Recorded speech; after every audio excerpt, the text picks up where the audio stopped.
Eamma. My name is Denise, and I thought I would put together a video for you to help you out on your trip to China. Now, I got to go last spring over Easter break on a missions trip. Can't really say much more about that. It was more of a secretive kind of thing. It's illegal to be a missionary in China, just so that you know for future reference. So if you have any religious affiliation, be careful in what you say in public. Second of all, I decided I was going to put a video together for you because I know how you feel. You're unaware of what's going to happen, what are you going to see, the food, the culture, the language, everything. And I thought that this would really help introduce you to the culture and the country of China and the city of Shanghai. China. China is a country of 1.3 billion people. The area of the country is about the size of the United States, just slightly smaller. And their currency has three different names from what I've heard. The official name is the yuan, Y-U-A-N, and then it's also referred to as RMB and kwai. And I think kwai is more of a slang term. In 2008, the Olympics will be in Beijing. They got these mascots all over the country, and they're very cute. They're more anime looking. And there's 5 different colors, and their names are, you have, I think it's Bye Bye, Jing Jing, Han Han, Yang Yang, and Ni Ni. And their names put together mean Beijing welcomes you.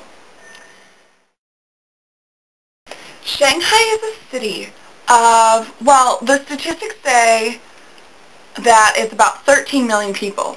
But from what I've heard, the unregistered people equal to about 20 million. Now, Shanghai, back in, I believe it was the 11th century, was just a small little fishing village on the Yellow River.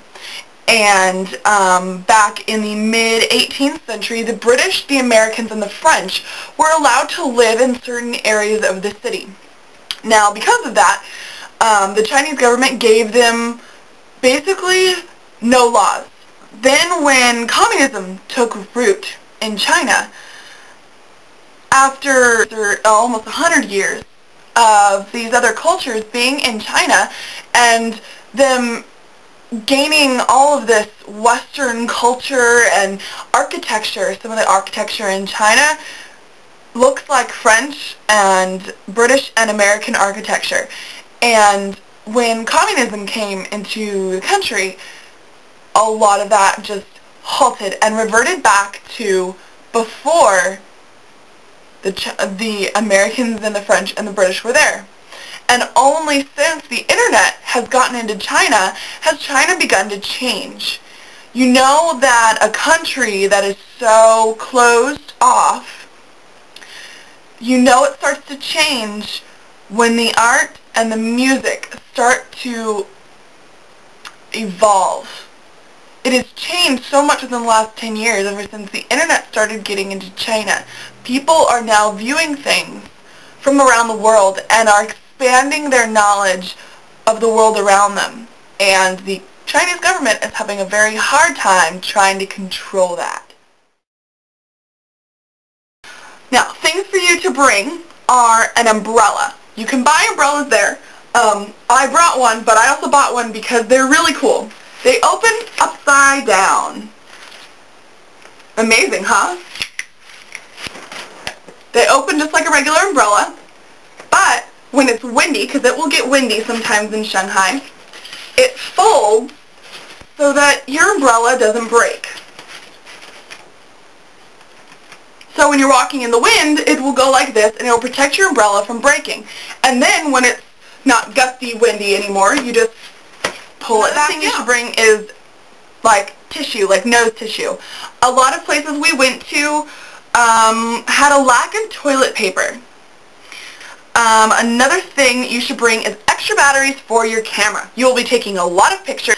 Another thing is a Chinese dictionary or a Chinese phrase dictionary, something that will help you keep track of common phrases and just some easy things to say. Another thing is extra spending money. Now one thing you said that you weren't very sure about was eating with sticks. Now this is how you hold chopsticks. Make sure that they're parallel, but then you can move them like that. And what they do is they give you a plate and a bowl. And when you eat, you put everything in the bowl. If there's rice, you put it in the bowl. If there's shrimp, you kind of put it all in here and you eat out of the bowl like this. That way you don't spill. It's a good concept. Your plate is used for the extra stuff, like the bones. If you're having a fish, you know, they put the entire fish, not like, you know, pieces of it, like the entire fish, tail, fins, head, eyes, bones, everything. They put that in the entire thing, so you have to kind of pick through it. And you pick, if you find a bone, you stick it on the plate. If, you know, there's something that, like a mushroom, if you don't like certain things, you put it on the plate, and that is kind of your rubbish pile, your trash pile. So eating out of the bowl is something that is a very common thing. And so just the food was really good. So as long as you're not too picky and you're open for experimentation, you will be fine with the food. Now, something that really shocked me when we got to China, and something that we were not prepared for, was the squatty potty. Now, this type of toilet is used around the eastern parts of the world. I've heard it's used in Turkey, India, Indonesia, Mongolia, China. It's the squatty potty. It's like a regular bathroom. You go in and there's a regular stall. You open it and instead of seeing a sit-down toilet, you see a nice little porcelain hole on the floor with foot grippies and a flusher. And it takes a little bit of practice, and do not be scared. It's kind of menacing at first because you don't realize that, oh, there's no place to sit. So, if you really don't want to have to hold it until you get back to your hotel, learning to use a squatty potty is a must. But if you come into contact with a squatty potty, just learn how to balance and brace yourself against the walls. The language. Now, I have a few phrases that will kind of help you just getting around and common courtesy type of things.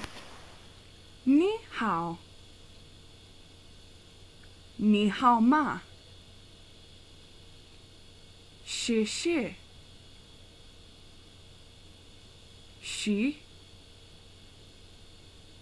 不是，不要谢谢，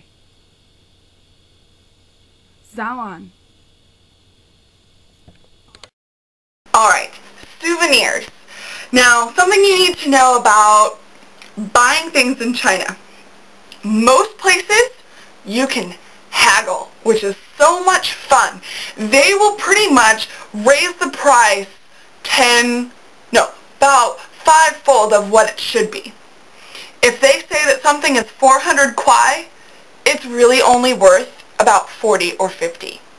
So, the first thing to do is go half.